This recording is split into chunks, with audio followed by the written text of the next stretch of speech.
One thing I like about flying is the constant change. Routes come and go, airlines enter different markets, they get new planes, and what works today might not work tomorrow. This evening we'll check out WestJet, which entered the Asian market only last year with their Calgary-Tokyo line. We'll get our first look on how WestJet services this route, as it provides another option and more seats in the Trans-Pacific market. Good afternoon and welcome back to another video. Today we'll be flying with WestJet on one of their Dreamliners from Tokyo to Calgary. And I've been really looking forward to trying out this flight ever since WestJet started flying to Tokyo.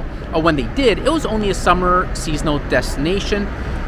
But in early mid-2024, they announced year-round service to Tokyo. And now that it's winter, I finally have an opportunity to check them out. I also welcome another connection to Canada and more options for us travelers. That being said, there is a lot of competition on the Trans-Pacific routes, so we'll see how WestJet compares with some of their peers. The flight is set to depart at 6:35, so come along as we go from A to B, and let's enjoy the wonderful hospitality of Western Canada. Well, I hope you guys like my Santa Claus inspired eye. Just my luck. All jokes aside, it's painless, and I didn't realize it until I looked in the mirror the night before, and it looks like it's already starting to clear up. Anyway, let's get the travel day underway, which would end up being well over 24 hours, but that's sometimes the case when traveling during winter. WestJet's check-in is based out of the north wing of Terminal 1 at Narita, in particular at the F section. Check-in is not possible in the kiosks in Narita, so completing it online is the best practice, which was easy enough. So I just had to drop off the bag. The line wasn't terribly long, and I was able to get through without much difficulties or delay. This was the first time I believe I used the north wing.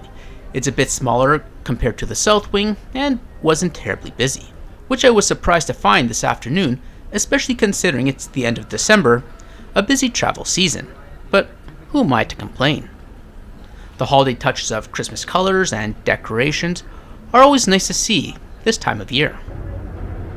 Of course, I like to take a peek on the observation deck, the best way to kill time at the airport, and to enjoy the last bit of sunlight on one of the shortest days of the year. And here's Zip Airlines, the Japan Airlines low-cost carrier. Have you heard of them? They're on my list, but no plans as of yet.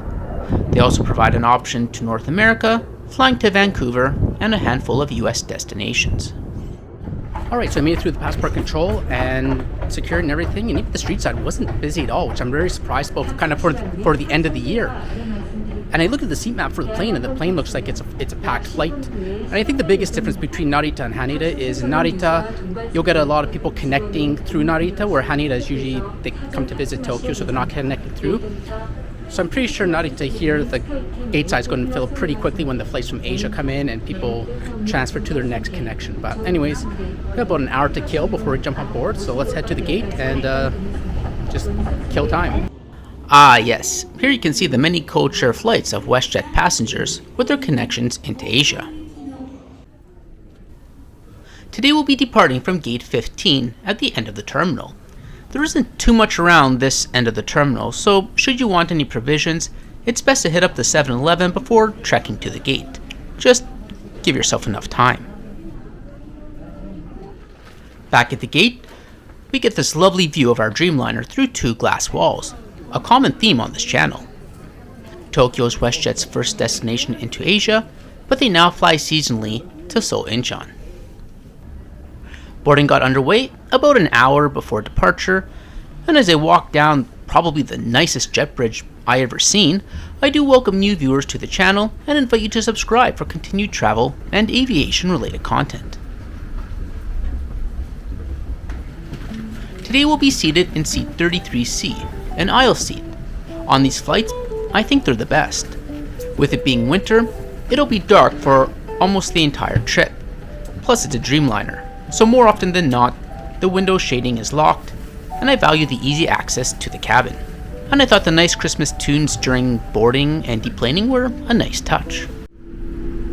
We're on one of WestJet's 787-9 Dreamliners. They have 7 in their fleet, and the only other aircraft in their mainline fleet besides the 737 variants. Each has 320 seats across 3 classes with 9 lavatories on board. Our plane is just about 5 years old, being delivered to WestJet in March 2020. It's a 9-hour flight across the Pacific and mountains to cover the 5,000-mile, 8,000 kilometers to reach Calgary.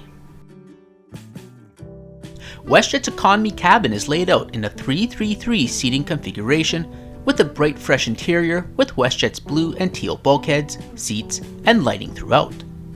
Monitors on the bulkhead provide flight information throughout the flight. The seats are nicely designed with the different blues, and the headrest is adjustable and nicely padded. I honestly had the best sleep in an economy seat here, slept a solid 4 hours after the meal service. Turning towards the seat back, there's a coat hook off to the side. At the top, there's a large, easily adjustable display, and we'll take a look at the Wi-Fi system in a moment. Below is the literature pocket, which contains a safety card, and a foldable tray table, which I always like to see in economy, providing a bit more space. And under that is a pocket with my teal water bottle, fitting right in with the cabin decor. Seat pitch in economy is 31 inches, providing reasonable amount of space. The only drawback to the seat is the undesirable location of the power outlets under the seat. And above, there's a reading light. Overall, it's a nice clean cabin with a comfortable seat, and I enjoyed them more than the WestJet seats which can be found on their older 737 aircraft.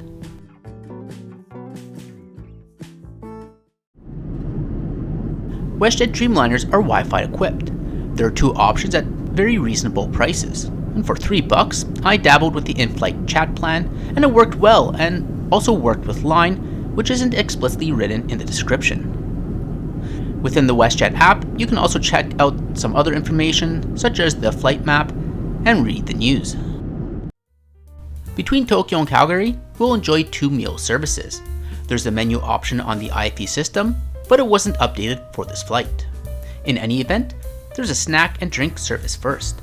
I went with the Blue Moon Belgian White, a nice citrus beer to start. Cookies were the winner over the pretzels this evening. The meal options were chicken or stir fry, and the dedication to reducing plastic was nice to see on the color-coordinated tray. The meal came with a fresh green salad, bun, and a Kit Kat. I went with the chicken option, and it looks okay, doesn't it? It tasted pretty good, a safe option with a salty umami flavor and nothing overpowering. I thought the hot meal size was a bit small though.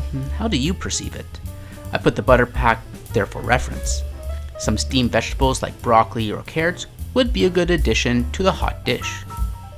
Portion size aside, it was a good meal. Flavors were fresh and inviting. The box itself isn't the best design though. You really got to put a crease in it or else it will constantly fold right back over, and it's easy for the moisture on the lid to get everywhere if you inadvertently flick the lid. In any event, after the meal service, the lights were turned off and it was time to turn in for the evening.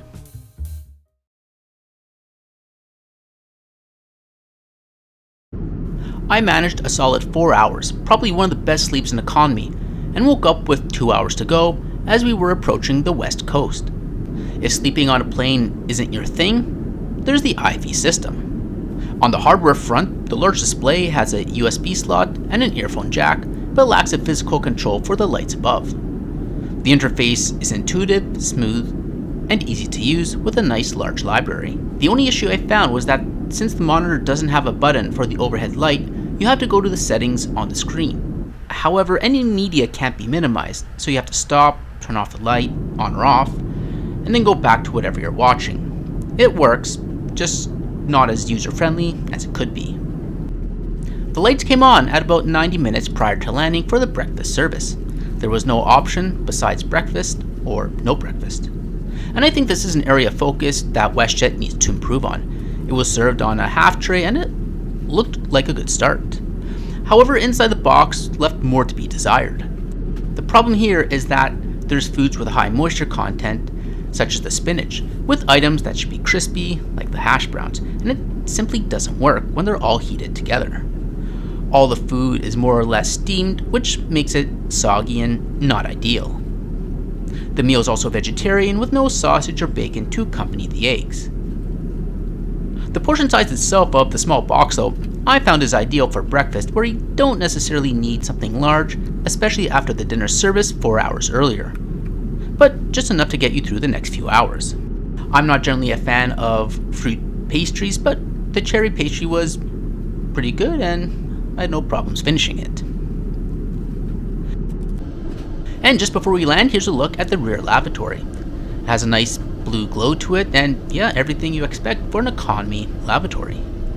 Speaking of the rear of the plane, I went there once during the night. A lot of airlines have a basket with snacks, munchies, water bottles, but I didn't see anything on this flight, so it was good to bring my own water bottles at the start. After we finished breakfast, we were met with daylight and our trip is coming to its conclusion. Overall, I was fairly pleased with the entire experience. The check-in and airport experience was nice and easy. WestJet Dreamliners provide a comfortable economy product with a very good price internet connectivity and Wi-Fi systems, and the basics one needs for a Trans-Pacific long-haul flight. The crew, like on all my WestJet flights, do a great job and were efficient and helpful. I think there has to be some work and refinement on the meal service. It's a good start, just not quite there yet. But these are some of the growing pains when it comes to entering new markets, and refinements over time will provide a better guest experience overall. There is a notable difference with the onboard experience between WestJet and mainline carriers such as Air Canada, American, and Japan Airlines, which all have a refined system for Trans-Pacific flights, and all of which we experienced on this channel. But for guests traveling on a one-off trip to Asia, these differences may go unnoticed, and WestJet provides a reasonable option to reach Asia. WestJet does offer competitive fares to cross the Pacific at times, and one will be rewarded when buying a ticket during a sale. The price of this one-way flight from Tokyo to Toronto with a connection in Calgary came up to $675, and I simply cannot beat that. We also offset 1.18 tons of carbon for this flight. Thanks for watching. Let me know your thoughts on WestJet's Trans-Pacific product, and I'll catch you in the next video.